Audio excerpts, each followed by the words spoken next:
22, 23 e 24 fala de Jesus.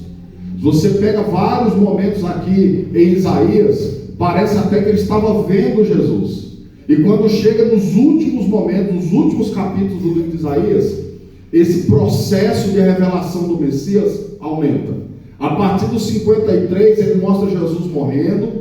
Ele vai mostrar um Jesus próximo a nós no 57, tirando o pecado. Ele dá uma recomendação, dizendo para a gente buscar o Senhor enquanto se pode achar. E quando você chega no 58, irmãos, o profeta Isaías, ele vai mostrar que o que parece ser uma indignação de Deus. E eu quero que você entenda isso. Ele começa o 58 falando para Isaías, Deus falando para Isaías: clama em alta voz, não te retenhas.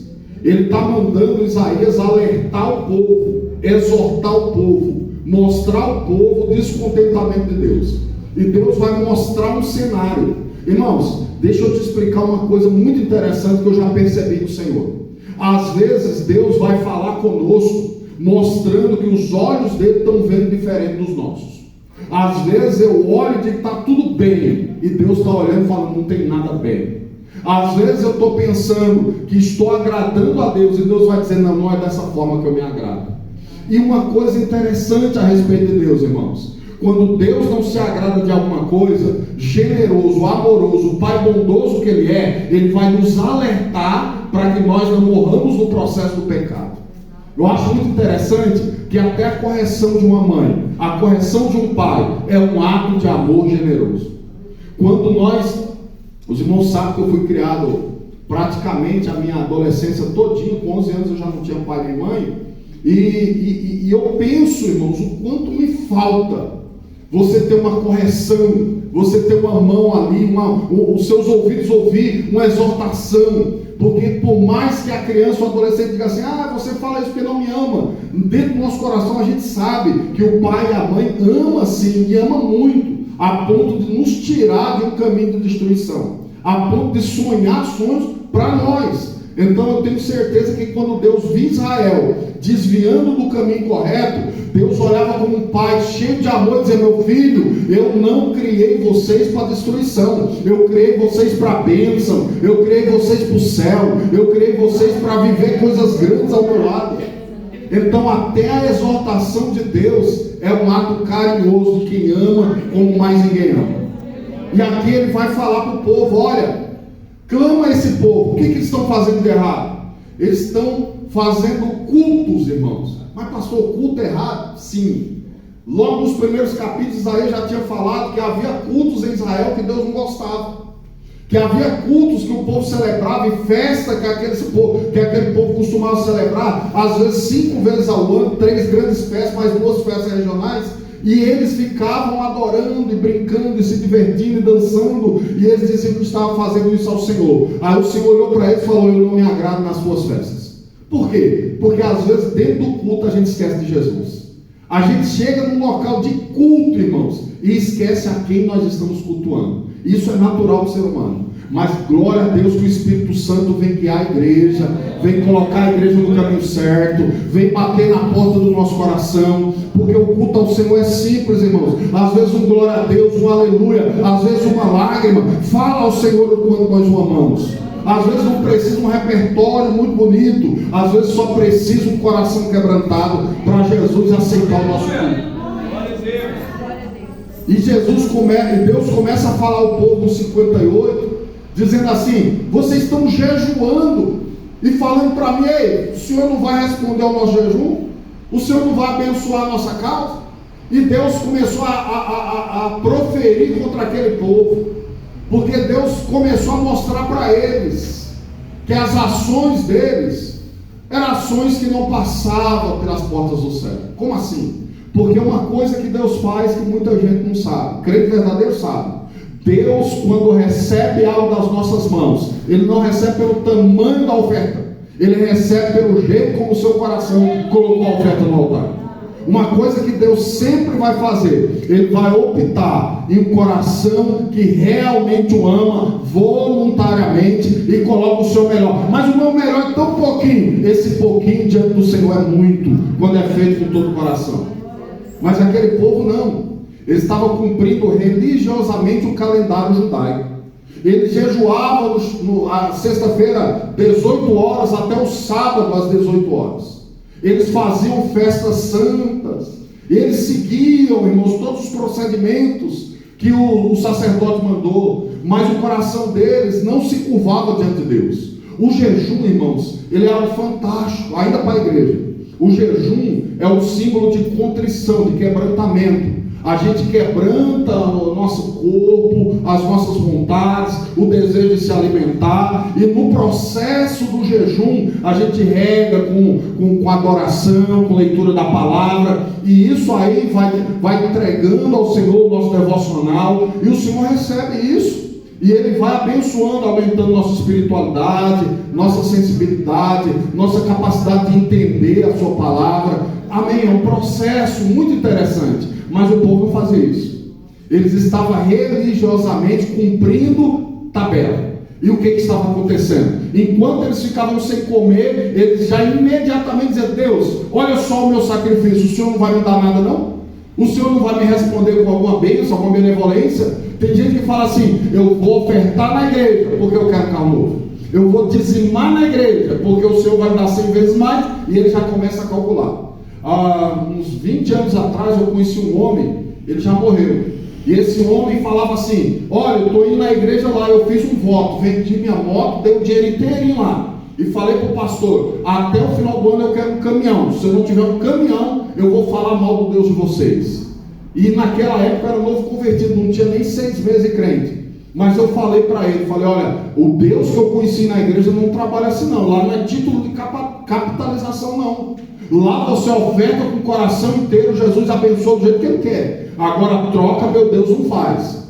Passou um tempo, ele saiu da igreja, caminhão não veio, porque Deus não trabalha assim. Passou um tempo, ele foi morar na rua, e ele morreu na rua. Então com Deus não funciona assim, irmãos. Você quer entregar o seu louvor, entregue porque Ele é bom. Você quer entregar alguma coisa do Senhor, entregue porque Ele já fez na sua vida.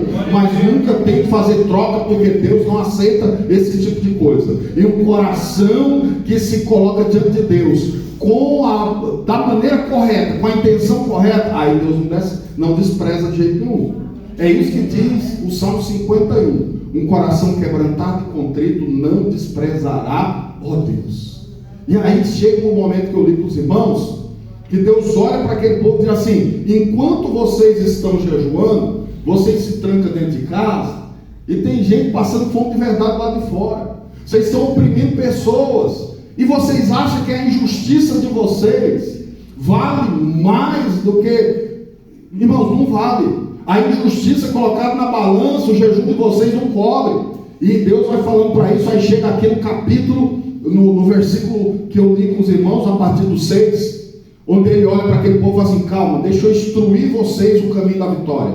E olha só quando ele começa a falar: porventura eu não preferiria, e eu quero que vocês entendam aqui o modo como eu vou colocar essas palavras.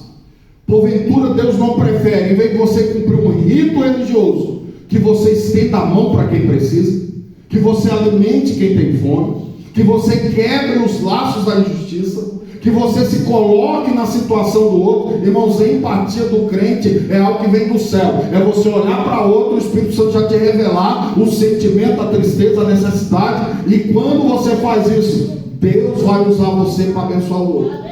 E é interessante que as pessoas querem ser vaso de Deus, mas vaso de Deus não é só para pular, profetizar, ter visões. Vaso de Deus é para alimentar quem tem fome, cobrir quem está com frio e ajudar quem precisa, irmãos.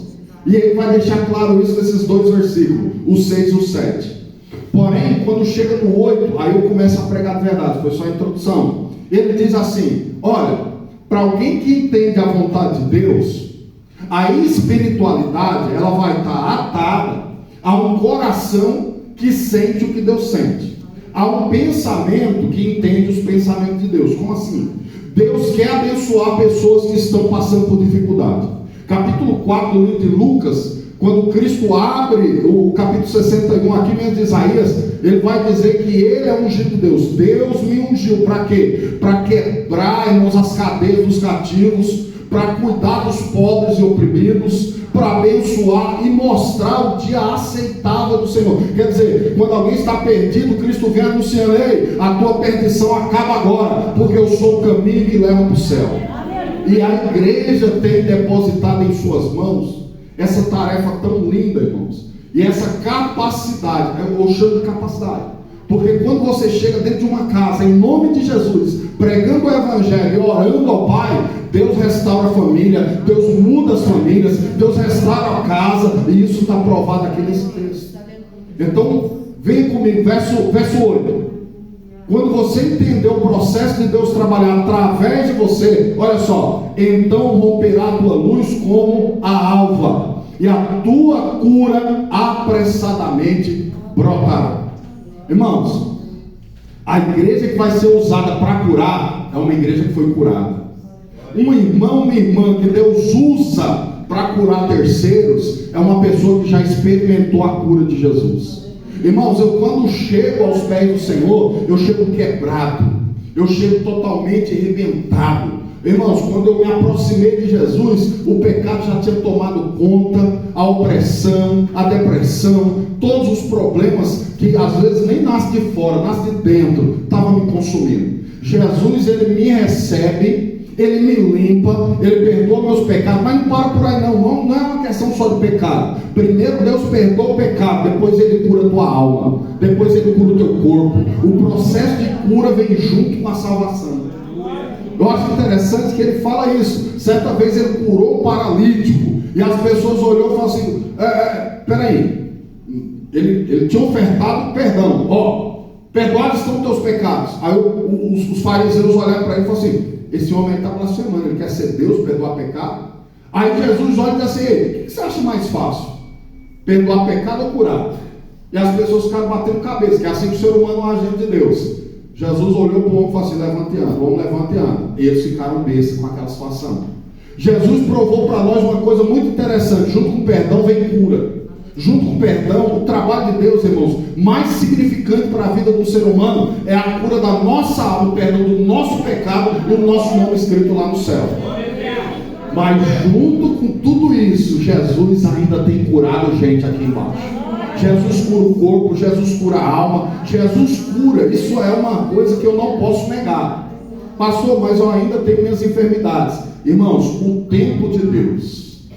A Bíblia vai dizer, irmãos, que a gente tem que buscar, que a gente tem que bater, que a gente tem que buscar de uma forma consistente, permanente e com muita perseverança. Às vezes a gente busca e quando chega perto de receber a vitória, a gente dá um passo para trás.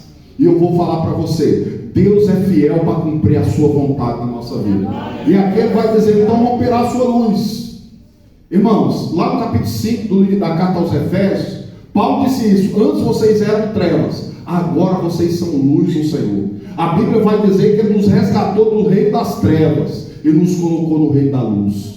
Então a igreja hoje, irmãos, ela vive, a Bíblia é muito interessante, ela diz que a igreja é sal da terra e luz do mundo. Então a luz de Cristo resplandece na igreja. Irmãos, a igreja, irmãos, às vezes anda por uns caminhos, começa a crescer, começa a ter patrimônio, aí pensa que brilha, só que a gente não brilha, a gente resplandece. Qual é a diferença? É que aonde Jesus está, Ele é a luz que resplandece na minha vida, na tua vida. Não é porque nós somos, é porque Jesus é. É porque Ele é bom, que a luz de Cristo está iluminando aqui dentro, porque tem milagre aqui dentro, porque pessoas são salvas aqui dentro, porque Jesus vai crescer a igreja, porque não depende de mim, depende dele. Ele que é bom. Então a tua luz brotará rapidamente. E a tua cura vai se manifestar. E uma igreja curada, irmãos, ela vai começar a desenvolver milagre. Deus vai começar a fazer coisa grande. E irmãos, não retenha isso no seu pensamento, as quatro paredes aqui de um culto. Pastor, mas Jesus cura aqui dentro, cura, mas a cura chega à tua casa. Jesus salva aqui dentro, salva, mas a salvação vai bater na tua casa. Jesus protege aqui dentro, protege, mas a proteção, o livramento vai acompanhar você para a sua casa. Jesus ama quem você ama, e Ele vai livrar lá também. Amém? Então romperá a tua luz como a alva, e a tua cura apressadamente. Eu gosto desse verbo, porque várias vezes nas escrituras é de repente, é apressadamente. Às vezes, irmão, você pega alguma coisa para alguém, e a pessoa é morosa, né? Já que eu resolvo, passa um ano, já que eu faço. As mulheres adoram quando o marido faz isso, né? A goteira lá, e eu, não, já que eu arrumo, passa 3 anos.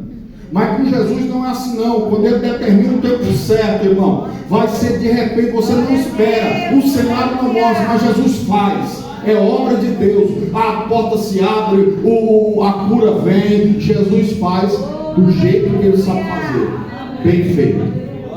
E aí você vai perceber isso aqui. Então, olha que coisa linda. Apressadamente brotará a tua cura, apressadamente brotará, e a tua justiça irá diante da tua face, e a glória do Senhor na tua retaguarda. Veja como Deus é completo.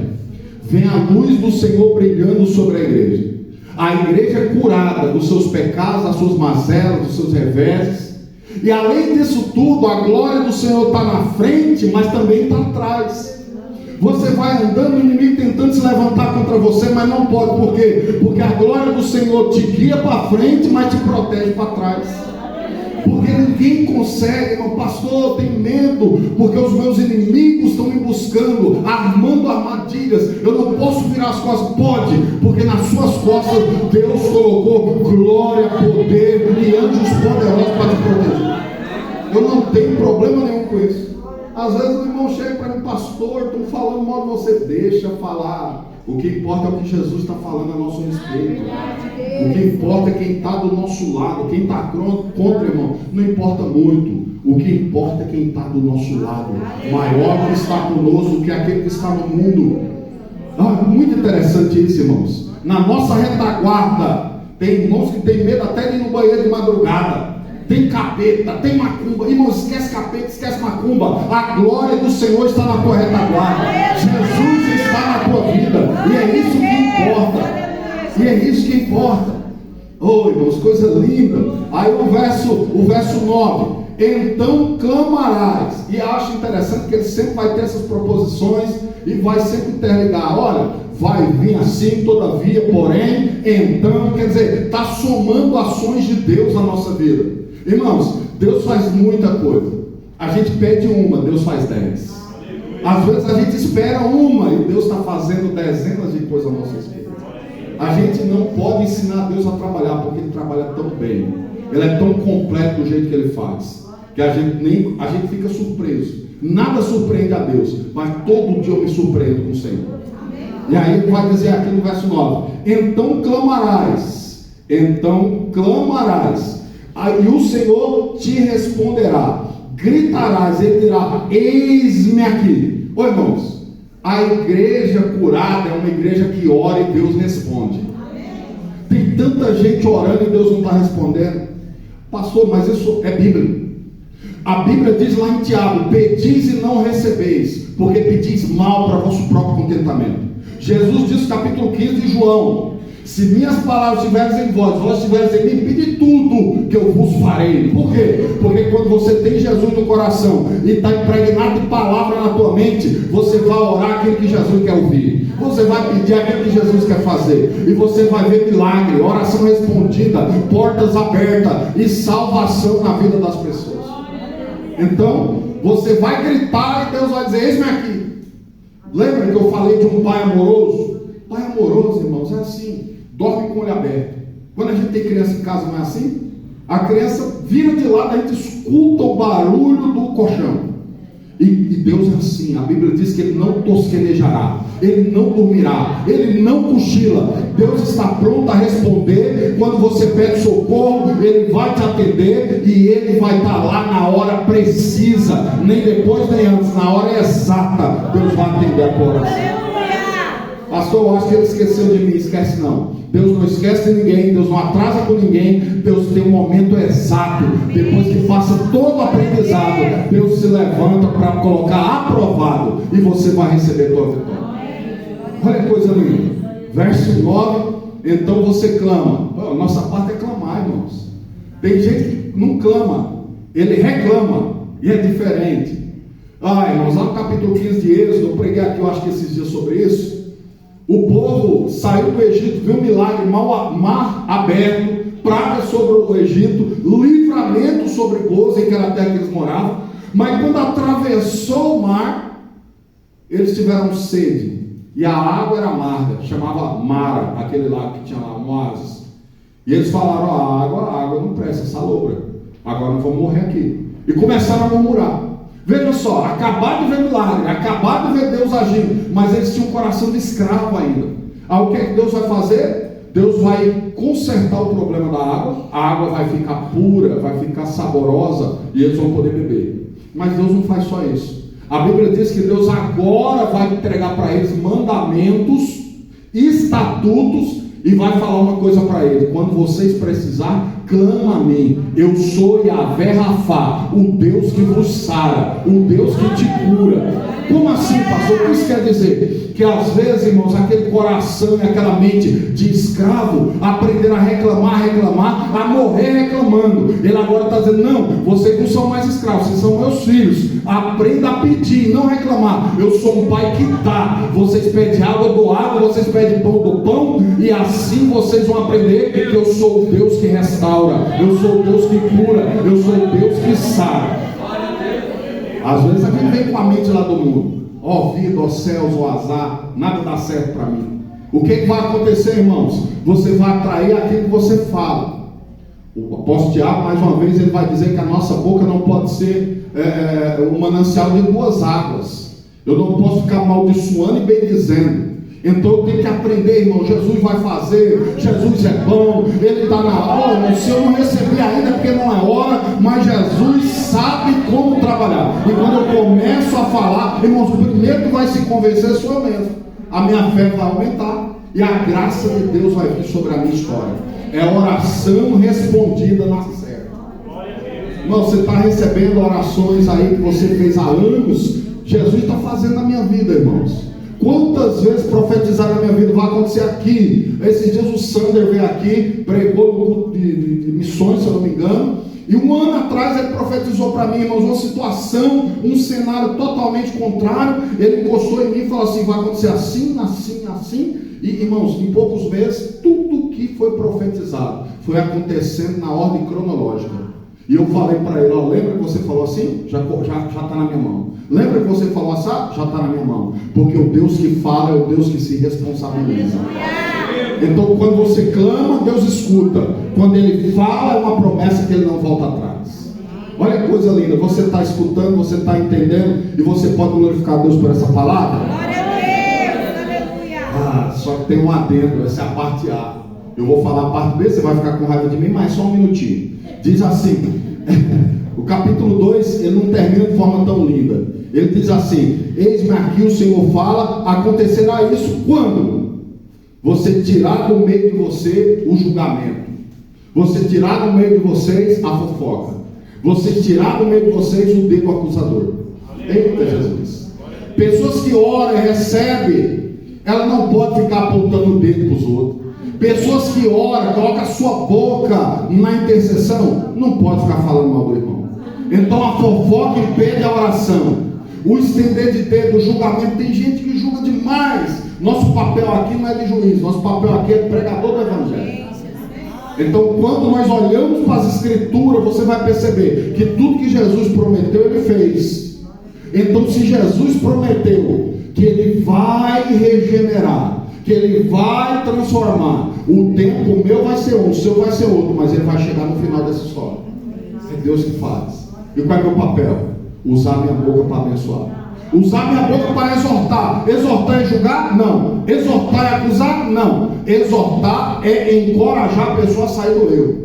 A Bíblia diz que todo cristão, capítulo 3, verso 16, de 2 Timóteo, ele tem nas mãos uma arma. Qual é a arma? A palavra. Ele fala assim, que as escrituras foi dada para nós, que a escritura é teopneu, soprada por Deus, para quê? Para redarguir, que é debater a Bíblia de forma logicamente sábia e com uma construção com propósito, e para ensinar as pessoas a justiça de Deus. Isso é interessante, irmãos, porque eu posso, pela palavra, conduzir uma pessoa do erro ao acerto, mas eu não posso julgar a vida dela. Eu não posso chegar aqui e dizer quem vai para o inferno e quem vai para o céu aqui dentro, porque eu não tenho esse poder ótimo. Quem pode olhar aqui dentro e conhecer cada um, quem pode ler o livro da vida é só Jesus. Eu não posso. Tem muita gente que erra aí. Você está no inferno, aquele está no céu, e lá no céu vai ter muitas surpresas. Muita surpresa. Porque a gente conhece socialmente, mas quem conhece o interior da sua casa é Jesus. Então deixa que ele julga, e a gente só vai orar, e Jesus vai fazer na nossa vida. Amém? O capítulo 58, verso 11, é a terceira coisa que eu quero frisar para os irmãos. E o Senhor te guiará. Ô irmãos, o Senhor te guiará continuamente. Irmãos, tem muita gente que gosta de falar sobre o poder de Deus, os triunfos que esse poder produz na nossa vida. E eu também gosto. Tem muita gente, e agora há pouco eu falei sobre o grande amor de Deus. Deus não tem amor, Deus é amor, é a essência dele. Só que tem uma coisa que as pessoas não valorizam muito: é Deus como Senhor. Deus como Senhor, irmãos, ele manda e a gente obedece. Deus como Senhor orienta os nossos passos. Deus como Senhor nos guia. E aqui tem um adjetivando aqui nesse texto: ele nos guia continuamente. Ele nos guia agora. Irmãos, tem gente que quando está no problema busca Jesus. Só que Jesus quer te guiar na hora do problema, na hora da bonança. Ele pode te levar às águas tranquilas, aos pastos verdejantes, mas você tem que se render ao senhorio, à liderança de Cristo. Então ele te guiará continuamente. Irmãos, às vezes a gente viaja pregar o evangelho em algum lugar, e a gente erra o caminho fácil, e a gente fica com medo.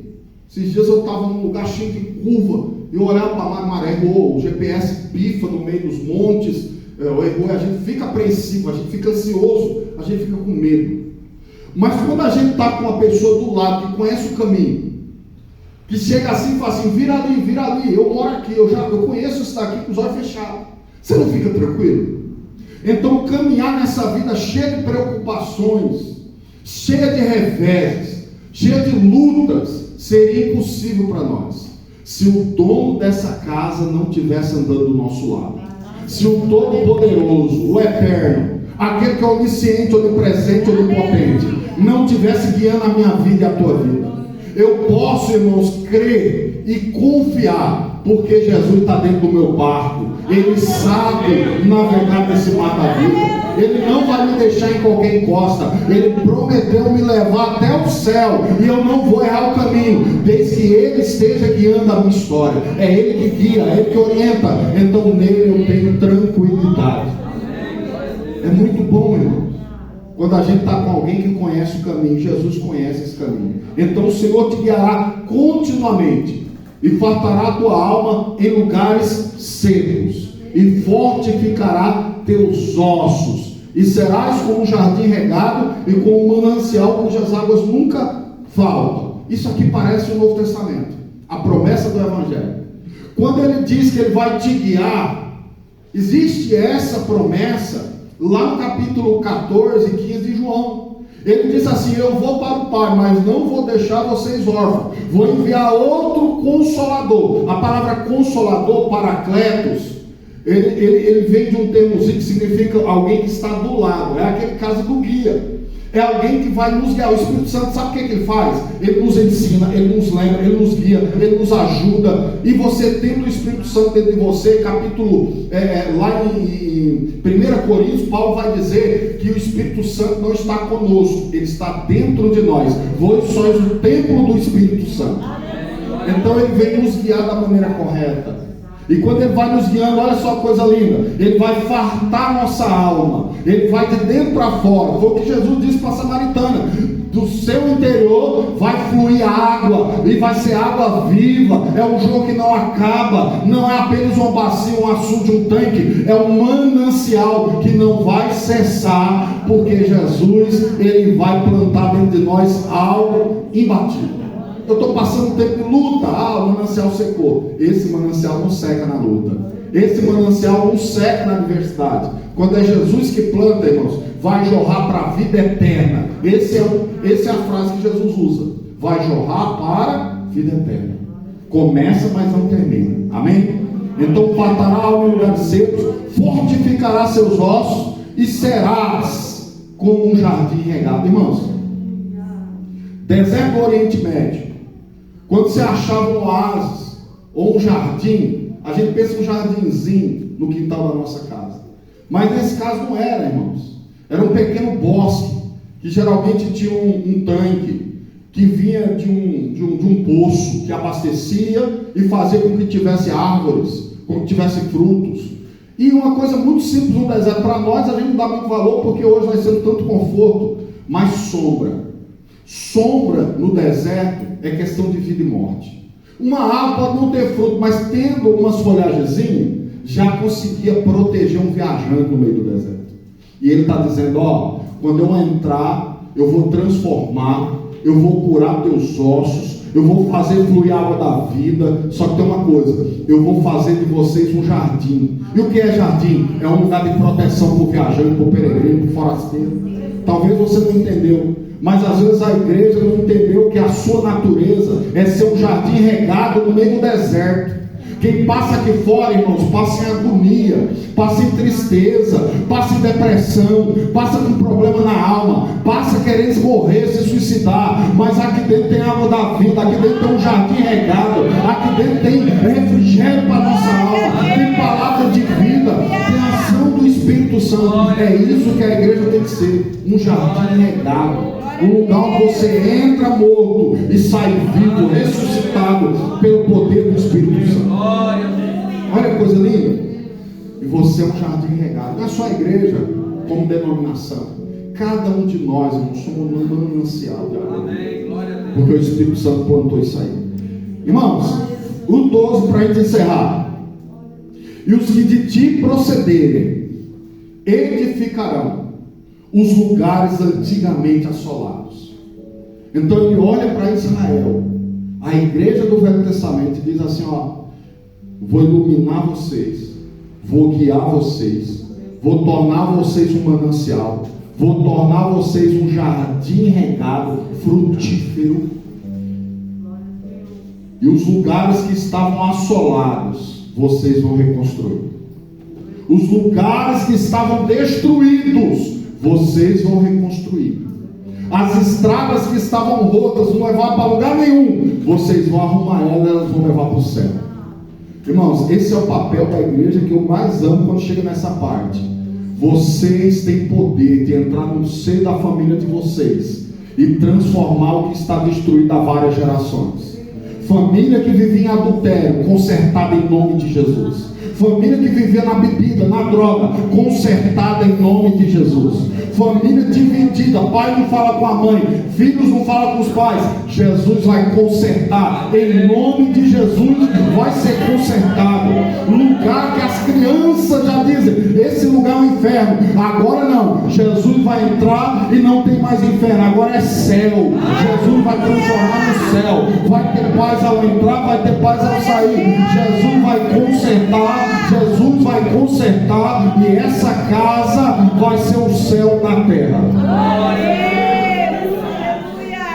Mas era antigamente assolada. Antigamente, amigo. Mas eu não vivo de passado. Jesus fez tudo novo. Alguém vai olhar e vai falar, você conhece a história daquele rapaz ali? Sim, era assim, era assim, era assim. E agora? Mudou tudo. Antigamente era assim, mas Deus fez tudo novo. Essa capacidade de Deus fazer tudo novo engrandece o nome de Jesus. É tudo novo. Você não era aquele rapaz. Já fui, só que ele morreu alguns anos atrás. Morreu, mas não é você? Sim, eu morri para o mundo e nasci para Cristo. É tudo novo, é novidade de vida. E estava assolada, mas ficou no passado. Agora está reconstruída, edificada para a glória de Jesus. Levantarais, e olha o verbo, é vocês. Eu acho engraçado, irmão, como Deus é bom. Escute isso, eu vou partir para os finalmente. Deus, irmãos, Ele é todo poderoso, mas Ele age através de nós. Deus é onisciente, mas Ele revela para nós. Deus é onipresente, mas Ele coloca a igreja em cada lugar onde Ele quer agir e trabalhar. O que eu estou dizendo? Que Deus nos dá o privilégio de ser uma ferramenta nas mãos dele. Ele não está dizendo, eu vou reconstruir. Ele está dizendo, vocês vão reconstruir. Com Jesus no barco, nós vamos ser ferramenta no nome de Jesus para reconstruir família, para reconstruir casa, para mudar histórias. Entrou aqui dentro, mas não sai igual. Por quê? Porque o irmão vai pegar na mão, o outro irmão vai dar uma palavra de vitória, o outro irmão vai ver como é que está a história dele, e cada um de nós colaborando com o reino de Deus. Irmãos, é Jesus que faz através de nós. É Ele que é glorificado através de nós. A Bíblia diz que Ele é o cabeça, mas a igreja é o corpo, e Deus vai agir através do corpo. Então Ele fala, ó, e levantarás os fundamentos de geração em geração. Irmãos, guarde isso aqui, escute, abre os dois ouvidos. Ele está dizendo o seguinte: a obra que Deus tem para fazer, ela não para na minha geração, ela vai descendo nas gerações. Como assim? Jesus abençoa a mim, vai abençoar meu filho, vai abençoar meu neto. Quando a gente coloca a vida na mão de Jesus, Jesus está garantindo vitória para a tua casa toda, para a tua geração. Prega a palavra, vive a palavra, que toda a tua casa vai ser bendita em nome de Jesus. Deus abençoa de geração em geração. Tem gente que às vezes aceita, não aceite. Ore e insista na oração. Ah, pastor, mas se você me conhecesse, quando eu era adolescente, as pessoas diziam, esse aí não tem jeito não. Aquele outro tem, esse aí não tem. Mas quando Jesus pegou, irmão, Jesus pegou para não soltar mais. Então se Jesus diz que tem jeito, vai ter jeito sim. Então as gerações dos irmãos é bendita, é santificada, porque Jesus ganhou você e Jesus prometeu para você que Ele vai fazer algo que vai continuar. Ela não para aqui, ela continua, irmãos. Continua nas crianças, continua no adolescente, continua na tua casa. Jesus salva o marido, salva a esposa. Jesus salva, porque Ele ama a você e a sua casa. E terminando, e chamar-te-ão reparador de roturas e restaurador de veredas para morar. Chamar-te-ão. Como assim, pastor? Por que esse verbo é tão interessante, chamar? Porque, irmãos, o que Deus está fazendo no meio da igreja vai repercutir lá fora. As pessoas que estão zombando, quantas vezes eu chegava para pregar o evangelho e as pessoas queriam fazer pressão em cima da gente no meio do Campos Alemães, no meio lá do Colonial da EMA, queria fazer graça, zombar da gente, um jovem no meio de jovens, e daqui a pouco eu pregando, eles humilhando, falando palavra contrária, tirando sal, a gente dando risada. Por quê? Porque a gente tinha tanta fé no Deus que nos tirou de lá, que passava 2, 3 semanas, sabe onde aqueles camaradas estavam? Estavam zombando. Ele estava lá na campanha conosco, lá no culto, chorando diante do altar de Deus. Irmãos, as pessoas vão te chamar reparador de roturas. Como assim, pastor? É quem está lá fora vai reconhecer que aqui Deus trabalha, que aqui Cristo faz, que Jesus está na tua casa. Você vai ver vizinho batendo na sua porta e fala assim: irmão, ora por mim, irmão, ora por mim, porque eu sei que Jesus está morando aí com vocês. Eles vão reconhecer que a tua casa é morada de Deus. Esse reconhecimento é lindo. Amém, queridos? Você entendeu o que eu preguei hoje aqui? Pode ficar em pé para ele fazer uma oração? Eu quero orar. Irmãos, eu estou otimista. Eu estou crendo que a vontade de Deus vai ser cumprida, vai ser satisfeita. Eu estou crendo que o Senhor vai fazer algo. Irmãos, e uma coisa que eu não sou egoísta. Fazer na minha vida é bom, eu amo. Mas só na minha eu acho que eu não me contento não. Eu quero ver quando as pessoas começam a me falar: pastor, Deus está fazendo aqui. Aí o irmão fala assim: pastor, Deus entrou aqui na minha casa. Aí o outro fala assim: pastor, acabei de pregar e o meu vizinho aceitou. Pastor, eu convidei e a irmã está indo para a igreja e eu tenho certeza que Jesus já começou a fazer algo. Tudo que vem de Jesus, irmãos, não é estático, é progressivo. Jesus começa aqui, mas não para na porta. Jesus começa aqui, mas termina lá na tua casa. Jesus começa aqui, mas aonde você pisar, essa glória, esse poder vai junto com você. Não é estático, é dinâmico, continua. É um jogo de água da vida que não cessa. Ele continua na vida da igreja. E Deus vai te usar. Deus vai usar a criança, Deus vai usar o adolescente, Deus vai usar as irmãs. Deus não precisa de título de ninguém para usar. Deus tem poder, tem Espírito Santo. Santo, tem ministério, tem dons para poder fazer a igreja crescer em nome de Jesus, para a glória de Jesus, e que o Senhor possa entrar aqui com poder, renovando as nossas forças hoje. Se você puder, faça uma oração comigo. Senhor meu Deus, ore comigo. Senhor Jesus, nós queremos ser, Pai, um manancial nessa terra. Senhor Jesus, nós queremos ser, Pai, reparadores de ruptura. Nós queremos ser, Pai, edificadores, Pai. Essas famílias destruídas, nos usa para abençoá-los, para mostrar o caminho. Abençoa-se na vida de cada pai, cada mãe. Nós estamos, Pai, crendo que o que eu não posso fazer, o Senhor pode fazer.